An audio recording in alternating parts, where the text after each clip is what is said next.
Welcome. We are back with a brand new series of Zero to Hero. Brand new? You're just repeating what you did back in Season 1. Damn, you caught on to that. Well, it's making a return anyway. With the shortage of tanks, we need someone out there encouraging others to play this god tier role. So if you're sick of them endless queues and routes that were just made up on the spot, well, tanking might just be for you. In the tank role, you have full control over the dungeon. You dictate what's going to happen. You set the pace of the game.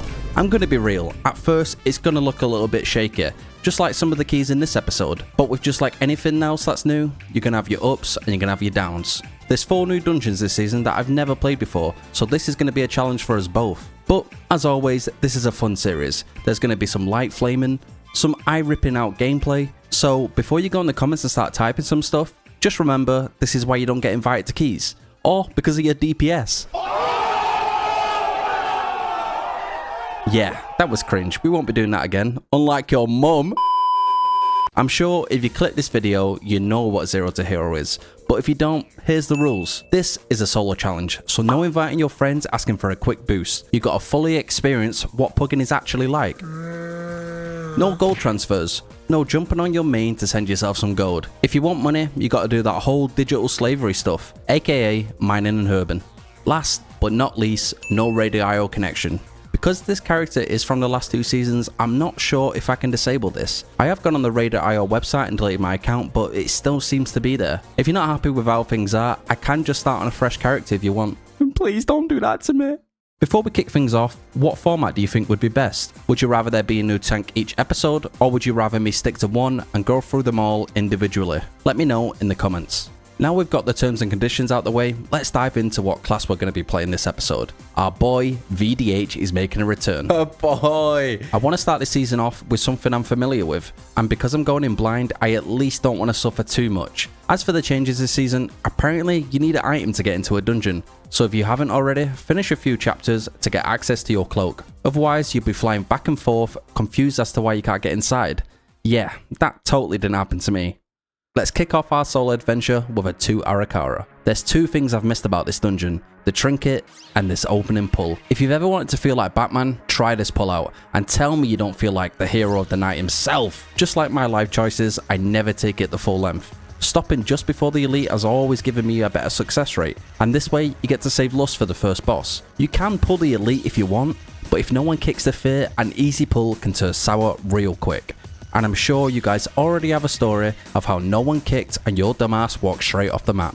Arakara is going to be one of them easier dungeons this season, and it's going to be way easier now that they've made visual changes to the swirls on the first boss. Now, there's no more excuses as to why you're dying on the first boss, but Blizzard hasn't just given us yet another easy free chest dungeon. They've actually made a few changes to the percent. Normally, I'd be at 100% going into the final boss, but this time I was way off. But this can be easily fixed by taking the left path after the first boss. We easily 2-chested this dungeon, so let's move on to the next one. Floodgate again has gone through some changes. Now you no longer need to pull the blood boy to get this box. And instead of being a victim to Bubbles, Bubbles has now become a victim.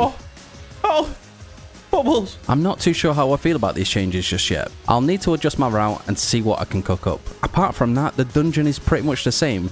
I was sad to see that the dungeon stayed, but the dungeon was only made last season, so it makes sense why it stuck around. As for the key, the hardest part was watching my boy Bubbles get smashed into the ground.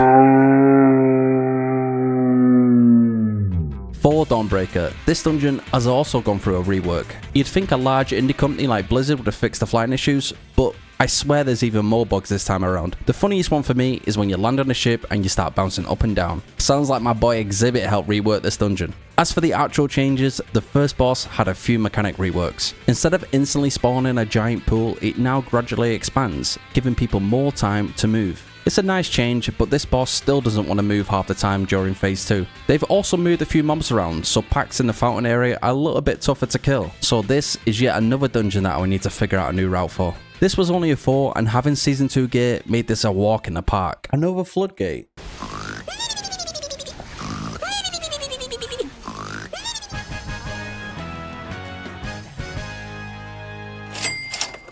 Right, I think it's time we stop being a pussy and try out the new dungeons, but only on a 4. I'm not that insane. When in doubt, look at Yoda TV's route. What the fuck am I even looking at? Huh? Ah, fuck it. We'll just pull whatever we want and hope for the best.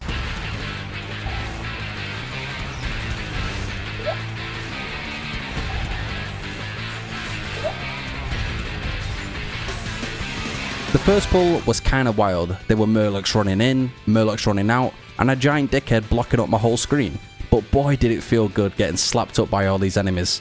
We did manage to work our way through the Murlocs and stumble into the boss room, but when he hit us with the Gojo move, I had no idea what to do, but I finally figured it out. Once the boss goes all Gojo Satoru, the room turns into a game show. Have someone click the machine and it will show which symbol goes where. Once you've done that, it's back to whacking. The first boss is kinda easy. The second one, however, made me question if I even want to continue playing this season.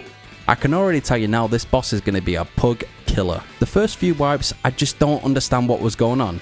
Ads were coming in, the floor was turning into some lava, and my dumb ass didn't realise I could walk out the frontal. But to top it all off, I was also in whisper chat the whole time, so my teammates were typing to me, and I didn't have a clue. We wiped a few more times, and you know what they say, the third time's the charm, and we actually did it. And thank God we did, because I started to lose hope. The final area of the dungeon was also a little bit wild. I can tell it's not a good idea to pull these two together. Hell, I was even about to pull more mobs before my group pinged me off.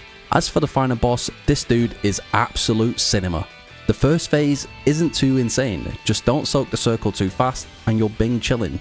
When phase 2 starts, the room goes dark, so get ready for some action, and not the good kind. The first mechanic is pretty simple. Get the pointy end of the arrow and blow up a rock. Don't ask me why, I was just copying my teammates. After that, the rocks will spread out and shoot some stars at you. Avoid them and keep on whacking. The soak mechanic comes back, but hold up, don't soak just yet.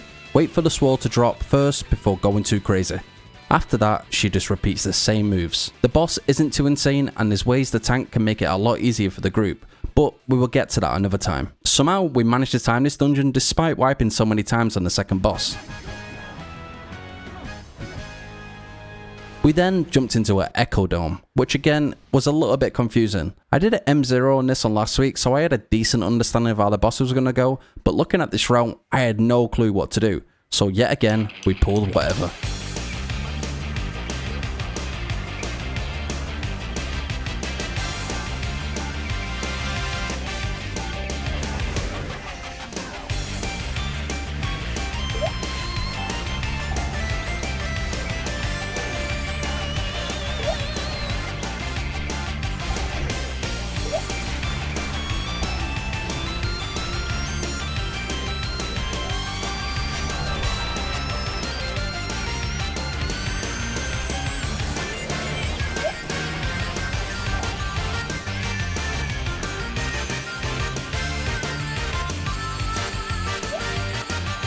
The packs are not insane at this key level. There's a bunch of AoEs, but I'm sure once we get a little bit higher, these fuckers are gonna slap heavy. The first boss is kinda simple, but it does big damage. Always stay stacked because the boss spawns ads that will jump around. And if you get the circle on you, move away from your group as far as you can. Once the boss starts sucking everyone in, kill the ads before they reach the boss, and just rinse and repeat. It can get a little bit rough if you don't have the DPS, but if you work as a team, you can easily get this done. The second area of the dungeon is kinda the same. I probably did go a little bit too crazy though. Oh, and tanks, be careful, because you get a fixated frontal on you, so don't be like me and almost kill your entire group. Post up and stand your ground. The second boss is kinda wild. When the boss goes into Arcane Overload, he spawns a bunch of lizards that shoot cosmic beams at you. Stand behind the boss so it hits him instead of you, and be careful not to hit your teammates because it leaves a nasty dot on them. Don't panic because you have enough time to hit each beam and safely move away. The boss also spawns these must-kill javelins. Try not to stack them and DPS them down as fast as possible. In the final area of the dungeon, there's a bunch of glowy pylon thingies. Take them, they give you a haste and movement speed boost for 30 seconds. The final boss is pretty easy, just pick up your clone and you're bing chilling. And if you don't pick it up, you and your healer are not bing chilling, so pick up your damn clone. Overall, I like this dungeon, but we easily two-chested it. I did try and queue up for Shrieks, but turns out I got debated and put in another gambit. But how did this one go?